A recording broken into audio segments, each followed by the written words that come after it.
What do you get when you cross a war hero with a child killer? Meet Gilles de Rais, once a noble knight who stood beside Joan of Arc as she crowned a king, only to spend the next decade systematically torturing and murdering children in the dungeons of his castles. He transformed from France's golden boy into one of history's most terrifying figures, a journey that remains both haunting and controversial. Whether he was a depraved monster or a victim of political betrayal, his story endures as one of medieval Europe's darkest nightmares.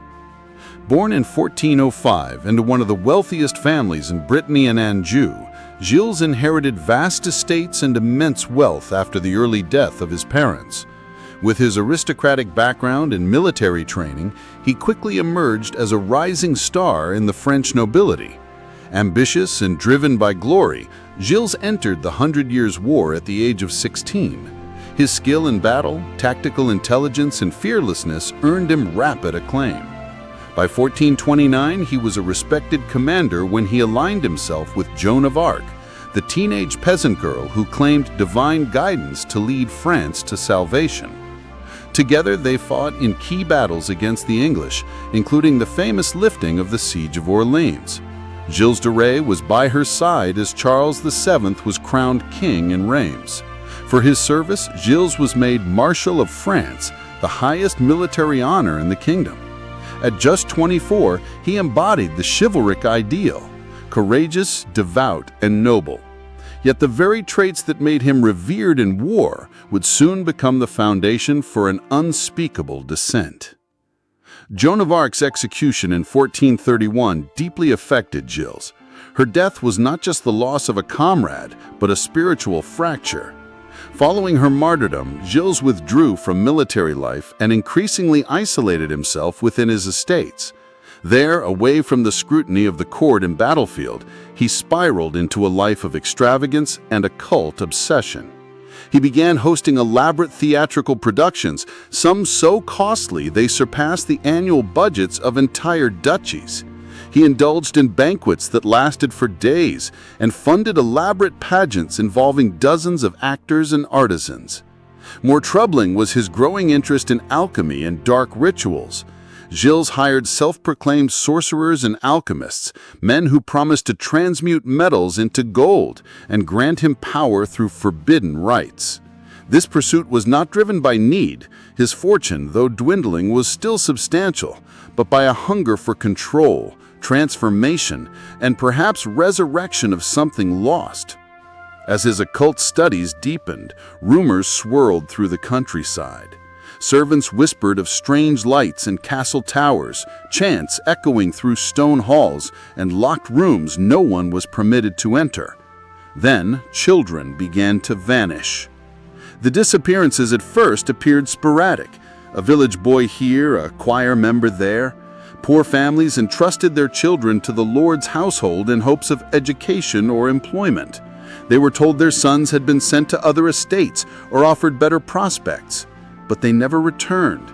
Local authorities, cowed by Gilles' noble status and military prestige, hesitated to investigate. It was unthinkable that the hero of Orleans could be behind such disappearances. Eventually, the pattern became undeniable. Most victims were young boys between the ages of 8 and 12, often with features that matched a disturbing preference. His servants were sent out with promises of employment or music training, luring children into the castle. What awaited them was not opportunity, but horror. Inside his fortress, Gilles devised a systematic process of torment.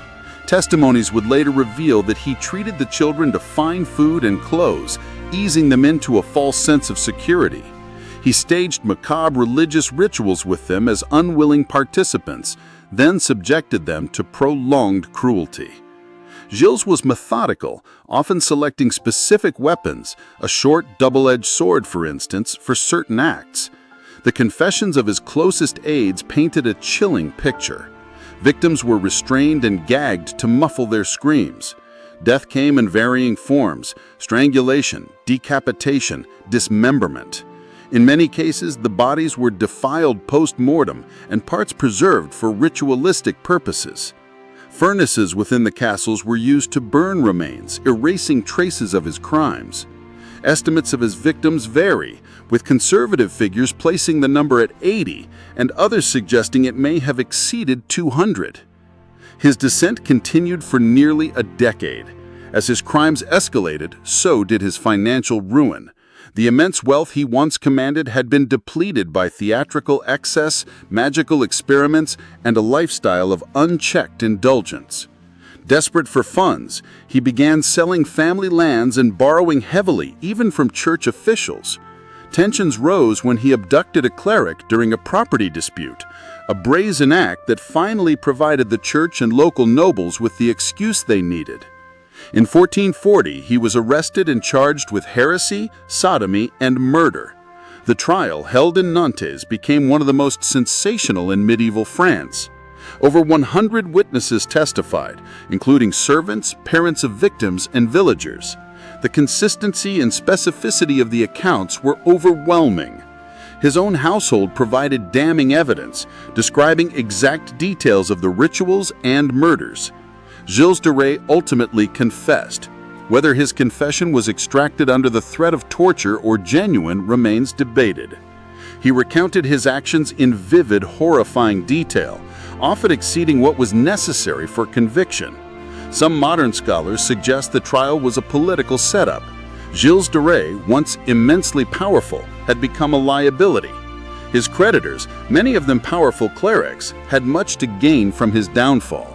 The timing of his arrest, just as his debts mounted, adds weight to the theory. Yet, the sheer volume of testimony, the specificity of witness accounts, and Gilles' own admissions challenged the idea that he was entirely innocent. The court found him guilty. On October 26, 1440, Gilles de Rais was hanged and then burned before a crowd in Nantes, including grieving families. His final words, reportedly a prayer and a warning to the nobility about unchecked excess, were as enigmatic as his life. After his execution, France attempted to erase him from memory. Records of his military heroism were omitted from chronicles of Joan of Arc's campaigns. His name was purged from noble registries. The church, embarrassed by its earlier silence, distanced itself entirely. But the tale of Gilles de Rais was too disturbing to disappear. Over time, it took on a folkloric life of its own. By the 17th century, Gilles had become the likely inspiration for Charles Perrault's Bluebeard, a fairy tale about a wealthy nobleman who kills his wives and hides their bodies. Sanitized for children, the tale retained echoes of the original horror: secrets, locked rooms, and gruesome discoveries. His legacy shaped not just stories, but how society imagines evil in positions of power. Modern criminology recognizes Gilles de Rais as one of the first documented cases of a serial killer with ritualistic and psychological patterns. His victim selection, his methods, and his concealment tactics all mirror behaviors studied centuries later. The profile of a respected public figure leading a hidden life of violence has echoed through the ages, from Victorian murderers to modern-day predators. The most unsettling truth about Gilles de Rais is that his world enabled him. Medieval society celebrated brutality in war and placed unchecked authority in the hands of men like him. The very traits that made Gilles a hero on the battlefield, ruthlessness, dominance, confidence, also made him a perfect predator behind closed doors. His transformation was not abrupt, but gradual, camouflaged by wealth, status, and the myths of knighthood.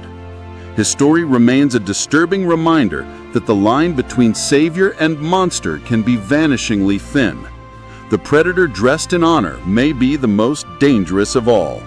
Whether guilty of unimaginable crimes or victim of a political purge, Gilles de Rais stands as a chilling example of how power without oversight can descend into horror.